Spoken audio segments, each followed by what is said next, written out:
আজকের লেকচারে আমরা শুরু করব গ্রে কোড থেকে বাইনারি কোড কিভাবে বা বাইনারি কনভার্সন কি করে করবো। এর আগের লেকচারে আমরা বাইনারি থেকে গ্রে কোড করেছিলাম। যারা এখনো আইডিয়াটা দেখোনি, আমি এই ভিডিওর আই বাটনে তোমাদের প্লেলিস্টের লিংক প্রোভাইড করে দেবো, আগের ভিডিওটাও দিয়ে দেবো। তোমরা সিকোয়েন্সিয়ালি কিন্তু কনসেপ্টটাকে কিন্তু গ্রিপ আপ করতে পারো। চলে আসি আমরা কিভাবে এবার গ্রে কোড তোমাদের দেওয়া থাকবে, আমরা কি করে বাইনারিতে কনভার্ট করব। প্রথমে যে গ্রে কোডটা তোমাদের দেওয়া রয়েছে দেখতে পাচ্ছ তোমাদের স্ক্রিনে, এইটা গ্রে কোড। দেখে দেখে তলায় অ্যাজ ইউজুয়াল একটু ফাঁক ফাঁক দিয়ে লিখে নাও, যেটা আমরা এর আগেও বারও লিখেছিলাম। লেখার পর কি করবে, আমাদের যে মোটামুটি যারা গ্রে কোড দেখে এসছো মানে বাইনারি থেকে গ্রে, সেখানে প্রথম আমরা অ্যাপ্রোচে কি করেছিলাম, ফার্স্ট যে বিটটাকে আমরা অ্যাজ ইউজুয়াল কিন্তু তলায় আমাদের বসিয়ে ফেলেছিলাম। মানে বাইনারি থেকে গ্রে, এখানেও তাই গল্প।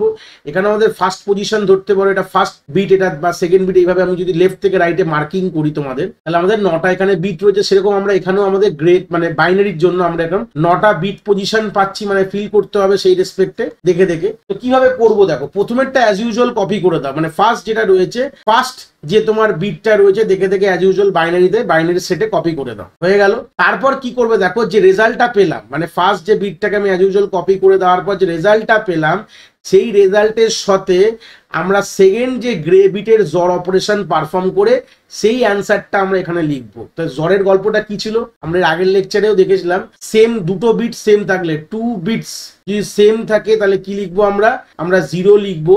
আর ডিফারেন্ট থাকলে, দুটো বিট যদি আমার ডিফারেন্ট থাকে তাহলে আমরা একে 1 লিখবো। এই হচ্ছে বেসিক আইডিয়া, ঠিক আছে। তো চলে আসি এই সূত্রে আমরা একটা কথা বলে ফেলি। তো এখানে যেহেতু 1 আর 1 এ কি ছিল, সেম আছে, সেমের জরের হলে কি হবে, 0 হবে। তো 0টা যেই পেলাম, তারপর আমরা কি করবো, আবার সেই 0-র সাথে জর কার করবো, থার্ড বিটের জর করে সেই অ্যান্সারটা তলা এখানে লিখবো।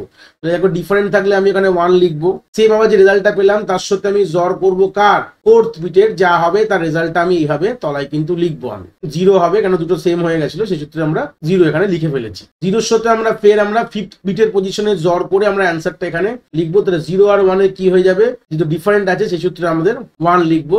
সেম এখানে 1 এর সাথে জর করবো কার, 0-র করে আমরা এখানে কি লিখবো, ডিফারেন্ট আছে বলে এখানে 1 লিখবো। সেম 1 আর এখানে 0-র আমরা জর করবো, এইভাবে করতে চলবো। ডিফারেন্ট থাকলে 1 লিখবো। এখানে অ্যারোগুলোকে আমি দিয়ে দিচ্ছি যাতে আমাদের বুঝতে হবে, এইভাবে রেজাল্টটা আসছে। ফের আমরা 1 আর 1 এর এখানে জর করছি, তার সার বিনিময় কি আসবে, 0 আসবে। এখানে সেম যেহেতু 1 এবং 0 আর 1 এর এখানে জর করে রেজাল্ট কি আসবে, যেহেতু ডিফারেন্ট, যেহেতু আমরা এখানে 1 চলে আসবে। তো এইভাবে কিন্তু আমরা গ্রে থেকে আমরা বাইনারিতে কনভার্ট করবো। যেটা পাবো অ্যান্সারটা, সেটা কিন্তু তলায় কিন্তু আমাদের বাইনারি আমাদের অ্যাকচুয়াল ছিল। যারা আমরা এর আগের লেকচার দেখে এসছো, সেখানে আমরা এই বাইনারিটাকে কিন্তু গ্রেতে কনভার্ট করেছিলাম, আবার সেই গ্রেটাকেই কিন্তু আমরা বাইনারিতে কনভার্ট করলাম। এটাই কিন্তু আমাদের অ্যাকচুয়াল অ্যান্সার। আশা করি তোমরা কনসেপ্টটা কি করে আমাদের গ্রে থেকে বাইনারিতে কনভার্ট করতে, কনসেপ্টটা তোমরা এখানে বুঝতে পেরেছো।